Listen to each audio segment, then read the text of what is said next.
শুধুমাত্র এই দোয়াটি একবার পড়েন, আল্লাহ তাআলা আপনার 90 বছরের গুনাহ মাফ করে দেবেন ইনশাআল্লাহ। আপনার 90 বছরের গুনাহ মাফ হয়ে যাবে যদি মাত্র এই দোয়াটি যদি একবার পড়তে পারেন। আপনার ভাগ্য খুলে যাবে, রিজিকে বরকত আসবে, মনের ন্যাক আশা পূরণ হবে, আল্লাহ আপনার সব দোয়া কবুল করে দিবেন। সুবহানাল্লাহি ওয়া বিহামদি। এত ফজিলত, এই দোয়াটা আপনারা শেয়ার করে দিবেন। এই যুবকেরা, আমল না করেও সওয়াব পাবা। তোমার একটি শেয়ারে, একটা বাটনে প্রেস করে তুমি সওয়াব পেয়ে যাবা। কারণ তুমি আমল না করো, অন্য কেউ যদি তোমার শেয়ারের বদৌলতে আমল করে, সওয়াব তুমি পেয়ে যাবা। নবীজির হাদিস।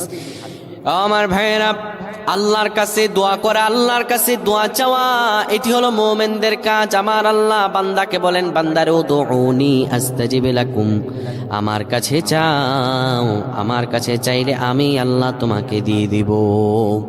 কেউ যদি একবারে দোয়াটি পড়তে পারে, দোয়াটি হলো রব্বি ইন্নী যালামতু নাফসি ফাগফিরলি। কেউ যদি এই দোয়াটা একবার পড়তে পারে, আমার আল্লাহ তাআলা তার 90